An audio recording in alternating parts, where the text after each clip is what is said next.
Richard the Film Geek here, and since I previously reviewed Harry Thomas Pictures' most recent short film, Moose on the Loose, I thought I might as well strike it while the iron's hot and get things out of the way by giving you guys my brief review of one of his very first projects, namely his Aardman-style claymation adaptation of J.R.R. Tolkien's The Hobbit, which was split into 14 1 to 6 minute parts and was uploaded onto his official YouTube channel from the 23rd of July 2015 to the 17th of April 2020. Pretty much everyone knows the basic story of The Hobbit, especially if they happened to have read the book or even seen some of the feature film adaptations, most notably the Rankin Bass hand-drawn animated version from 1977, as well as the needlessly bloated live-action Peter Jackson trilogy from 2012 to 14,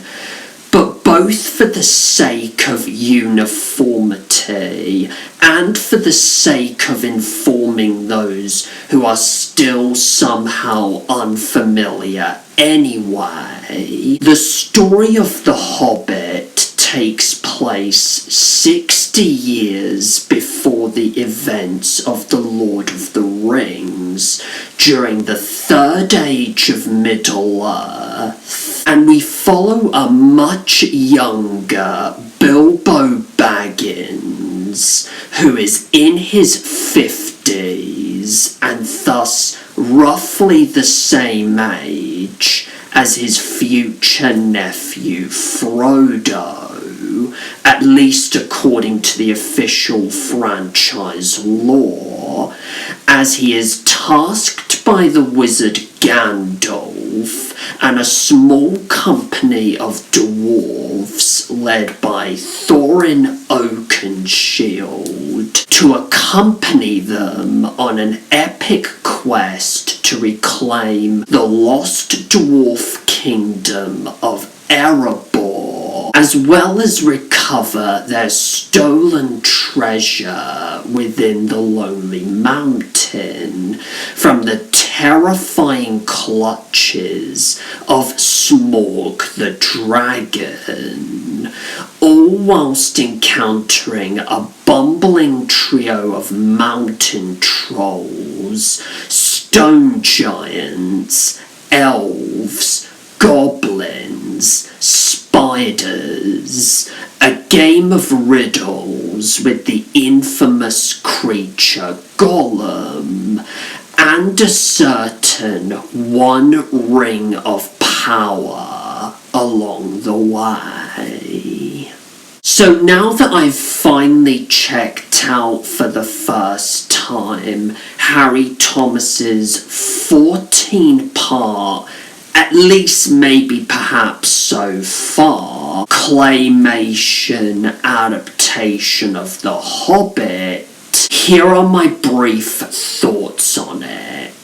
Well, very similarly to my thoughts on Moose on the Loose, I wouldn't quite say this was perfect, especially on the technical side of things. However, since this has somewhat of a distinction of being Harry's very first project, one of which he was helped, by the way, by his sister Lucy, which was honestly an awesome fact for me to find out, and thus the one that got his channel very deservedly noticed here on YouTube in the first place, and also especially coming from someone who really likes the Hobbit trilogy, especially the Desolation of Smaug, and absolutely holds Lord of the Rings in very high regard as my personal favourite movie trilogy of all time. I thought this was a pretty good effort from you, Harry. Just well done.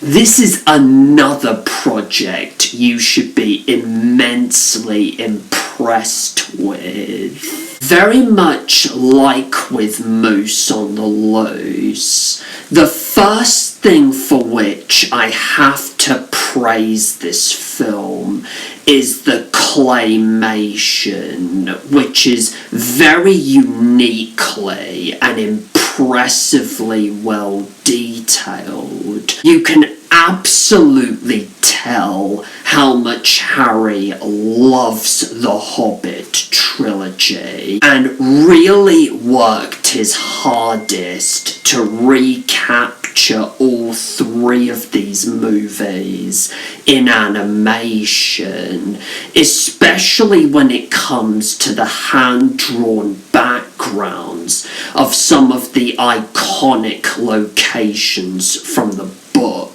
and or the films, i.e. Bag End, Rivendell, the Misty Mountains, Mirkwood, and especially the Lonely Mountain, as well as of course the character designs, which are surprisingly eerily similar to how they look in the films, especially given that it would of course have been insanely laborious for Harry to recapture every single scene from the films. I'm also quite impressed by how well he managed to pace this story much closer to the book, even despite the obvious aesthetic similarities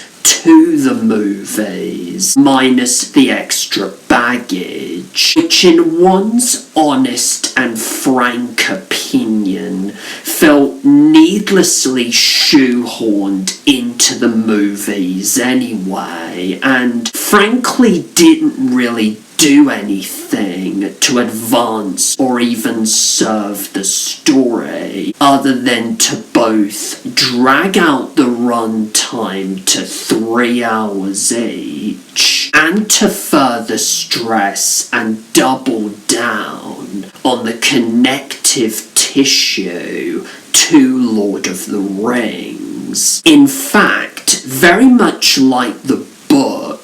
the whole sequence with Gollum was the only necessary piece of connective tissue to the Lord of the Rings that we legitimately needed, because not only does it perfectly cement Gollum as one of the most iconic literary characters of all time, as well as cements his particular burning hatred towards his own former kind, perfectly introduces him as this horrible looking and manipulative, yet adorably wretched, pitiful and complex creature who ultimately gets to play a very important part in the Lord of the Rings story, for good or ill, but also above all perfectly explains how the ring comes into Bilbo's Bilbo's possession, and how Bilbo ultimately spared Gollum's life when he otherwise had the chance to kill him. Even though I have to reiterate once again that Harry should really consider the idea of hiring a more individually talented ensemble cast for next time, another thing I have to give huge kudos to him for is the surprisingly spot-on impressions he does here of each of the characters. I really love his Gollum impression, as well as his Gandalf, Thorin, and Smaug impressions.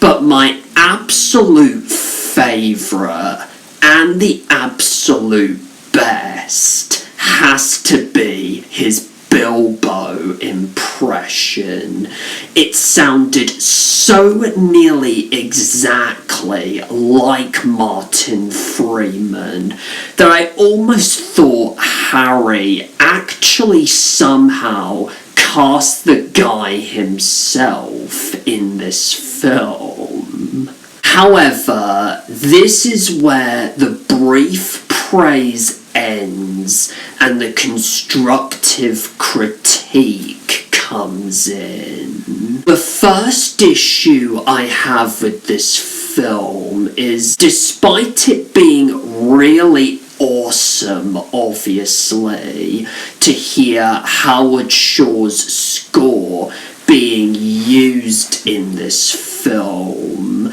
as well as a neat little musical homage to the Rankin Bass version, it really needed to be dialed up a bit for me to hear a bit more clearly.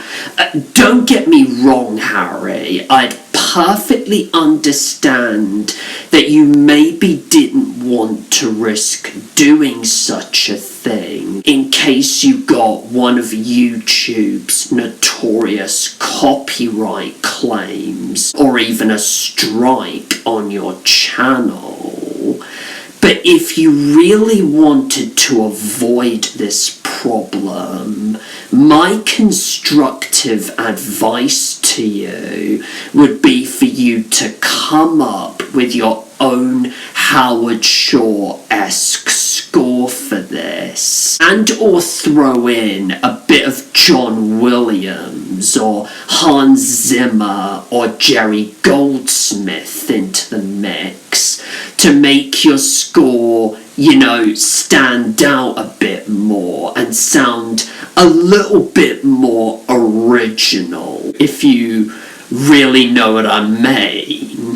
The second more obvious issue I have with this film is with the editing. While it thankfully isn't quite as stop-starty as Moose on the Loose was, it's still very noticeably jumpy, and it felt at times like I was watching a classic Looney Tunes cartoon. Nothing at all wrong with that per se, but it does actually feel like you're almost whizzing through the story, and it's kind of distracting that way. Plus, maybe a couple out of focus shots could have been slightly shaved off as well. And the third and final issue I have with this film is the surprising lack of a proper conclusion to the story.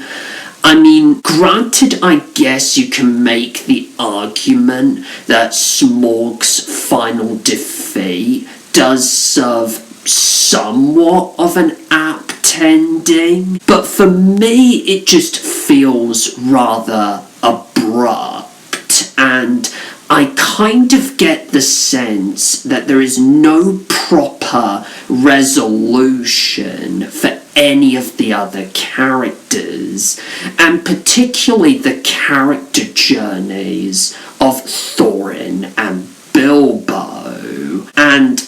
Harry, I know that it's kind of obvious that so far you clearly haven't finished this story yet, and you could maybe at least consider the idea of tying things up a bit by making 2 or 3 more parts. In conclusion, again, despite the few technical shortcomings I just pointed out, I actually kind of enjoyed this little take on The Hobbit. Its heart is absolutely very much in the right place, and it surprisingly does a pretty good job of recapturing what we like and or love about the films in a way that even Peter Jackson himself would be pretty much impressed with. If you want to check all 14 parts, at least so far, of this film out for yourself, I will very kindly leave a link to the full official playlist in the description. And with all that being said, have a full Hobbit's second breakfast on me, Harry. And my overall rating for The Hobbit claymation is actually going to be slightly higher than what I previously gave Moose on the Loose, which is a strong 8 out of 10. Far over the misty mountains cold, to dungeons deep and caverns old. Don't forget to do the following few things as always. Leave a comment below. Let me know your thoughts on The Hobbit claymation. Subscribe to my channel, as well as subscribe to Harry Thomas Pictures official channel. Click on the little bell to receive any emailed notifications and or updates from my channel. If you haven't already, you can also follow me on Facebook, Instagram, Letterboxd and Blue Sky. Do take care, everyone, and remember, even the smallest person can change the course of the future.